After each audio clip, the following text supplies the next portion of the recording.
Top quality और consistent performance के लिए सिर्फ सिल्वर पंप नाम याद रखना।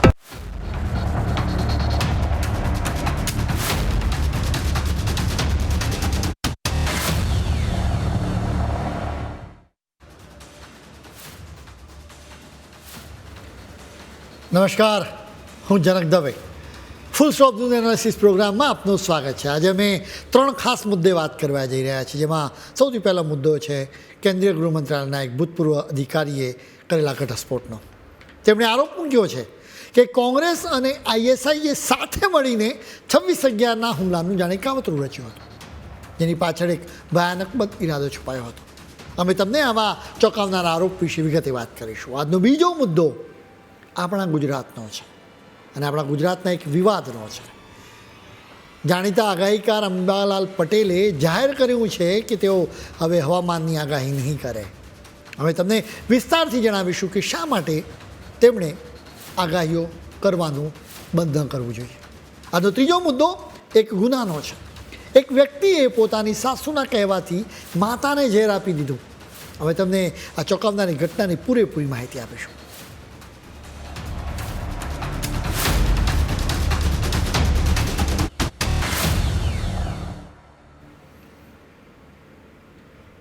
મુંબઈના 26/11ના આતંકી હુમલાને ભારત કદી ભૂલી નહીં શકે.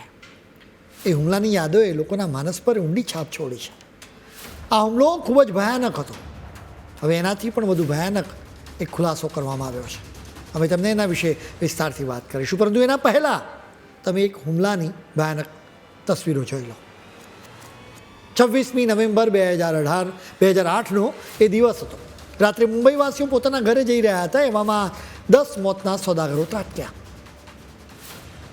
સૌથી પહેલાં મુંબઈના Chhatrapati Shivaji terminus railway station પર અજમલ કસાબ અને બીજા આતંકવાદીએ અંધાધૂંધ ફાયરિંગ શરૂ કર્યું. ચારે બાજુ ચીસો અને મૃતદેહો જોવા મળ્યા હતા. આ કાયરોએ નિર્દોષ લોકોને નિશાન બનાવ્યા. આતંકવાદીઓએ તાજમહેલ પેલેસ હોટેલ અને બીજા કેટલાક સ્થળોને પણ ટાર્ગેટ કર્યા. તાજ હોટલને બાનમાં રાખીને આખા દેશના શ્વાસ અંદર કર્યા. અત્યાર સુધી આપણને એમ જ કહેવામાં આવ્યું કે પાકિસ્તાની કુખ્યાત એજન્સી આઈએસઆઈએ આ હુમલાનું કાવતરું રચ્યું હતું. આ કાવતરામાં હાફિઝ સઈદ જેવા ખૂંખાર આતંકવાદીઓએ સાથ આપ્યો હતો. તમે કદાચ આટલી જ હકીકતો જાણતા હશો, જો કે એક પોડકાસ્ટમાં આનાથી વધારે ભયાનક હકીકતો કહેવામાં આવી છે, જેનાથી એકદમ સ્પષ્ટ થઈ જાય છે કે 26/11ના હુમલાઓમાં 175 લોકોના મોત માટે આઈએસઆઈની સાથે કોંગ્રેસ પાર્ટી પણ જવાબદાર છે. તમે આ વાતની ભયાનકતા સમજો. અહીં વાત બેદરકારીની નથી, પરંતુ હુમલામાં સંડોવણીનો ગંભીર આરોપ મૂકવામાં આવ્યો છે. કેન્દ્રીય ગૃહ મંત્રાલયના ભૂતપૂર્વ અંડર સેક્રેટરી RVS મણીએ આ ખુલાસો કર્યો. તેમણે ધડાકો કર્યો કે 26/11નો હુમલો ખરેખર તો કોંગ્રેસ અને આઈએસઆઈ વચ્ચેની એક ફિક્સ મેચ હતી. તેમણે એએનઆઈના પત્રકાર સ્મિતા પ્રકાશ સાથેના પોડકાસ્ટમાં આ ખુલાસો કર્યો. સૌથી પહેલાં તમે RVS મણીને સાંભળો. 26/11, I have said it on very occasions, it's a fixed match between ISI and INC. Please repeat that. It is a fixed match between INC, Indian National Congress, and ISI. 26. I say that with full responsibility. I've been telling it for 7 years, 8 years. I've asked Congress people to challenge it on national TV. RVS મણીએ સ્પષ્ટ કહ્યું છે કે 26/11નો હુમલો ખરેખર કોંગ્રેસ અને ISI વચ્ચેની fixed match હતી. આટલી વાત સાંભળીને સ્વાભાવિક રીતે 2 સવાલ થાય. પહેલો સવાલ એ કે તેમની વાતનો અર્થ શું છે. બીજો સવાલ એ કે તેઓ કયા આધારે આ વાત કહી રહ્યા છે. RVS મણીએ કોંગ્રેસ અને આઈએસઆઈ વચ્ચેના ફિક્સિંગના સમર્થનમાં અનેક હકીકતો રજૂ કરી છે. જેમ કે 10મી ડિસેમ્બર 2008ના દિવસે એ સમયના ગૃહમંત્રી P. ચિદમ્બરમે લોકસભામાં એક નિવેદન આપ્યું હતું. તેમણે દાવો કર્યો હતો કે ઇન્ડિયન કોસ્ટગાર્ડ અને નેવીએ પાકિસ્તાનની જળસીમામાં એક શંકાસ્પદ બોટ જોઈ હતી, પરંતુ એના પછી એમને આગળ કોઈ ઇન્ટેલિજન્સ ઇનપુટ નહોતા મળ્યા અને એટલે એમણે સર્વેલન્સ જ પડતું મૂક્યું.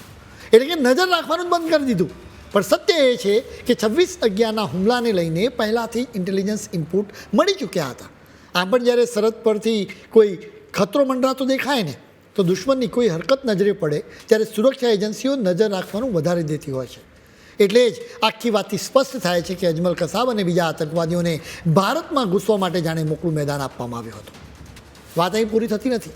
એ સમયે કોસ્ટગાર્ડ અને નેવી પાછળ હટી ગયા હતા. અહીં નિયમ બહુ સ્પષ્ટ છે કે કોસ્ટગાર્ડ અને નેવીને માત્ર નેવીના વડા, સંરક્ષણ મંત્રી કે સીધા PMOના તરફથી મળતા આદેશ જ રોકી શકે. ગૃહ મંત્રાલય તેમને કોઈ આદેશ આપી જ ન શકે. આ ભયાનક હુમલાના વર્ષો પછી પૃથ્વીરાજ ચૌહાણે પણ એક નિવેદન આપ્યું હતું. પૃથ્વીરાજ ચૌહાણ આ હુમલાના સમયે ખુદ વડાપ્રધાન કાર્યાલય એટલે કે પીએમઓના રાજ્યમંત્રી હતા, એટલે તેમની વાતની નોંધ લેવી પડે. તેમના નિવેદનનો સાર એ જ હતો કે નેવી અને કોસ્ટગાર્ડને પાછળ હટી જવા માટે કહી દેવાયું હતું, જેથી પાકિસ્તાનથી 10 આતંકવાદીઓ આરામથી ભારતમાં ઘૂસી શકે. આ નિવેદન સીધો ઇશારો કરે છે કે નેવી અને કોસ્ટગાર્ડને પાછળ હટવાનો એ આદેશ બીજા કોઈએ નહીં પરંતુ એ સમયના ગૃહમંત્રી શિવરાજ પાટીલે આપ્યો હતો.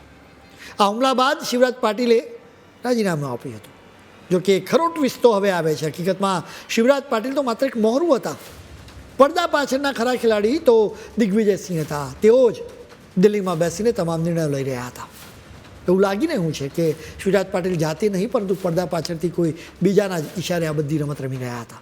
એનએસજી એટલે કે નેશનલ સિક્યુરિટી ગાર્ડ્સના એ સમયના ડાયરેક્ટર જનરલ જે.કે. દત્તે હુમલા પછી તરત જ કમાન્ડોને તાબડતોડ મુંબઈ મોકલવાનો નિર્ણય લીધો હતો. જોકે બધું પ્લાન મુજબ ચાલ્યું હોત ને તો ગણતરીના 2 જ કલાકમાં દેશના બહાદુર કમાન્ડો મુંબઈ પહોંચીને મોરચો સંભાળી ચૂક્યા હોત. પરંતુ અહીં તો નેતાઓને પોતાની પબ્લિસિટી વાલી હતી. શિવરાજ પાટીલે એવી જીત કરી કે હું પણ આ એનએસજી કમાન્ડોની સાથે જ મુંબઈ જઈશ. તમે વિચારો કે મુંબઈમાં આતંકવાદીઓ ગોળીઓ વરસાવી રહ્યા હતા, નિર્દોષ લોકોના જીવ બચાવવા માટે એક એક સેકન્ડ કિંમતી હતી, ત્યારે એ સમયના ગૃહમંત્રીના વીઆઈપી નાટકને લીધે એનએસજીના કમાન્ડોએ એરપોર્ટ પર કલાકો સુધી રાહ જોવી પડી હતી. એટલું જ નહીં, ગૃહ મંત્રાલયમાં બેઠેલા સિનિયર અધિકારીઓએ એવો પ્રસ્તાવ પણ મૂક્યો કે દિલ્હીથી કમાન્ડો મુંબઈ પહોંચે એ પહેલાં ત્યાં સ્થાનિક સ્તરે હાજર સીઆરપીએફ અને સીએએસએફના જવાનોને તાત્કાલિક ઘટના સ્થળે મોકલી દેવામાં આવે, જેથી પરિસ્થિતિ વહેલી કાબૂમાં આવી શકે. પરંતુ આશ્ચર્યની વાત જુઓ, આટલા ગંભીર પ્રસ્તાવનો કોઈ જવાબ જ આપવામાં ન આવ્યો. કમાન્ડો તો રાત્રે 8:30 વાગ્યાની આસપાસ એરપોર્ટ પર પહોંચી ચૂક્યા હતા, પરંતુ શિવરાજ પાટીલના લીધે તેમને છેક મોડી રાત્રે 2:15 વાગ્યા સુધી રોકી રાખવામાં આવ્યા. એટલે કે દિલ્હીથી નીકળવામાં તો મોડું થયું જ, પરંતુ મુંબઈ પહોંચ્યા બાદ પણ તેમને રાહ જોવડાવવામાં આવી, જેના લીધે આતંકવાદીઓ સામેની લડાઈમાં મહત્ત્વના 10થી 12 કલાક વેડફાઈ ગયા. આરવીએસ મણી કહી રહ્યા છે કે એનએસજીના કમાન્ડોને ઇરાદાપૂર્વક આટલી બધી વાર લગાડવામાં આવી હતી. જ્યારે મુંબઈમાં નિર્દોષ નાગરિકો મરી રહ્યા હતા ત્યારે ગૃહ મંત્રાલયમાંથી તત્કાલીન ગૃહમંત્રી શિવરાજ પાટીલના ઘરે વારંવાર ફોન કરવામાં આવી રહ્યા હતા. ફોન કરવામાં આવે ત્યારે સામેથી જુદા જુદા બહાના કાઢવામાં આવતા હતા કે સાહેબ હજુ સૂતા છે, ક્યારેક કહેવામાં આવતું હતું કે સાહેબ હજી તૈયાર થઈ રહ્યા છે, તો વળી ક્યારેક એવો જવાબ મળતો હતો કે સાહેબ અત્યારે જૂતા પહેરી રહ્યા છે. દેશની આર્થિક રાજધાનીમાં યુદ્ધ જેવી ભયાનક સ્થિતિ સર્જાઈ હતી. ગોળીઓનો વરસાદ થઈ રહ્યો હતો, એમ છતાં એ સમયના ગૃહમંત્રી આરામથી સૂતા હતા. અને હવે જુઓ દોસ્તો, આ આખી તપાસમાં સૌથી મોટો વળાંક તો હવે આવી રહ્યો છે. મહારાષ્ટ્ર સરકારના ગૃહ વિભાગના તત્કાલીન એડિશનલ ચીફ સેક્રેટરી ચિત્કલા જુત્સી ખુદ 26/11ની એક કાળી રાત્રે તાજ હોટલની અંદર હાજર હતા. તેમણે પોતે જ સ્વીકાર્યું કે તેઓ એ રાત્રે તાજ હોટલમાં જ હતા અને કોઈપણ નુકસાન વિના હેમખેમ બહાર આવી પણ ગયા હતા. મહારાષ્ટ્રના દરિયાકાંઠા અને હાઈ પ્રોફાઇલ હોટલોને લઈને તમામ ઇનપુટ્સ તેમને મળ્યા હતા. હવે દેશની જનતા સામે 2 બહુ મોટા અને ગંભીર સવાલો ઊભા થઈ રહ્યા છે. પહેલો સવાલ એ છે કે જે હોટલ પર હુમલાના ચોક્કસ ઇનપુટ્સ ગૃહ મંત્રાલય પાસે પહેલાંથી જ હતા, એ જ હોટલમાં હુમલાના બરાબર સમયે આ જ એડિશનલ ચીફ સેક્રેટરી ત્યાં શું કરી રહ્યા હતા? અને બીજો સવાલ એ છે કે જ્યાં આતંકવાદીઓ અંધાધૂંધ ગોળીબાર કરી રહ્યા હતા ત્યારે આ મહિલા અધિકારીને એક ઉજરડો પણ ન આપ્યો અને તેઓ એકદમ સુરક્ષિત રીતે હોટલની બહાર કેવી રીતે નીકળી ગયા? જો આપણે કેન્દ્રીય ગૃહ મંત્રાલયના ભૂતપૂર્વ અંડર સેક્રેટરી આરવીએસ મણીના આરોપોને સાચો માની લઈએ ને કે કોંગ્રેસ અને આઈએસઆઈ વચ્ચે કોઈ ગુપ્ત ગઠબંધન હતું, તો પછી સવાલ થાય કે આખરે આ ખતરનાક ગઠબંધન પાછળનો ખરો હેતુ શું હતો? આ કોઈ નાની મોટી રમત નહોતી. આખો પ્લાન ભગવા આતંકવાદનો એક મોટો ભ્રમ ઊભો કરવાનો હતો. એટલે જ પાકિસ્તાની આતંકવાદી અજમલ કસાબના કાંડા પર નાળાછડી બાંધવામાં આવી હતી. જોકે પાકિસ્તાન અને તેના આકાઓનો એ નાપાક પ્લાન નિષ્ફળ થઈ ગયો, કેમ કે આ હુમલામાં સબ ઇન્સ્પેક્ટર તુકારામ ઉમલે પોતાની છાતી પર ગોળીઓ ખાઈને પણ એક ખૂંખાર કસાબને જીવતો પકડવામાં મદદ કરી. તમે જરા વિચારો કે જો એ રાત્રે બહાદુર તુકારામે પોતાના જીવના જોખમે કસાબને જીવતો ન પકડ્યો હોત અને જો એ આતંકવાદીની ખરી ઓળખ દુનિયા સામે જાહેર ન થઈ હોત, તો આજે આ દેશના ડાબેરીઓ અને વિદેશી તાકાતો એ ભયાનક હુમલાને હિન્દુ આતંકવાદી હુમલો સાબિત કરી દીધો હોત અને આખા દેશને બદનામ કરી દીધો હોત. આ બધાના કેન્દ્ર સ્થાને કોંગ્રેસમાંથી જો કોઈ નેતા હોય તો એ છે દિગ્વિજયસિંહ. જોકે કોંગ્રેસનું સુકાન તો એ સમયે સોનિયા ગાંધી અને રાહુલ ગાંધીના હાથમાં હતું અને આજે પણ છે. તેમની મરજી વિના દિગ્વિજયસિંહ આટલું મોટું કાંડ કરે એ શક્ય જ નથી. દિગ્વિજયસિંહ સિવાયના કોંગ્રેસના નેતાઓ દ્વારા પણ સતત ભગવા આતંકવાદની વાત કહેવામાં આવતી હતી. સૌથી મોટો ધમાકો તો એ 2009ના પ્રખ્યાત વિકિલીક્સના ખુલાસામાં થયો હતો, જેમાં ભારત ખાતેના અમેરિકાના ભૂતપૂર્વ રાજદૂત ટિમોથી રોમરે એક રેકોર્ડિંગમાં એક ચોંકાવનારી વાત સ્વીકારી હતી. રોમરે દાવો કર્યો હતો કે રાહુલ ગાંધી સાથે તેમની ખાનગી વાતચીત થઈ હતી, જેમાં રાહુલે કહ્યું હતું કે લશ્કર તૈયબા કરતાં પણ કટ્ટરપંથી હિન્દુ સંગઠનો આ દેશ માટે ઘણો મોટો ખતરો છે. લશ્કરે તૈયબાએ મુંબઈમાં ભયાનક હુમલા કર્યા બાદ એની ટીકા કરવાના બદલે રાહુલ ગાંધી હિન્દુત્વવાદી સંગઠનોને ટાર્ગેટ કરી રહ્યા છે. માત્ર રાહુલ ગાંધી જ નહીં, પરંતુ કોંગ્રેસના એક પછી એક નેતાએ હિન્દુઓને બદનામ કરવાનું અભિયાન ચલાવ્યું હતું. વર્ષ 2010માં દેશના તત્કાલીન ગૃહમંત્રી પી ચિદમ્બરે સત્તાવાર રીતે કાયદાકીય એજન્સીઓને ચેતવણી આપતા એક નવો શબ્દ વહેતો મૂક્યો હતો અને કહ્યું હતું કે દેશમાં ભગવા આતંકવાદનો એક નવો જ ખતરો ઊભો થઈ રહ્યો છે.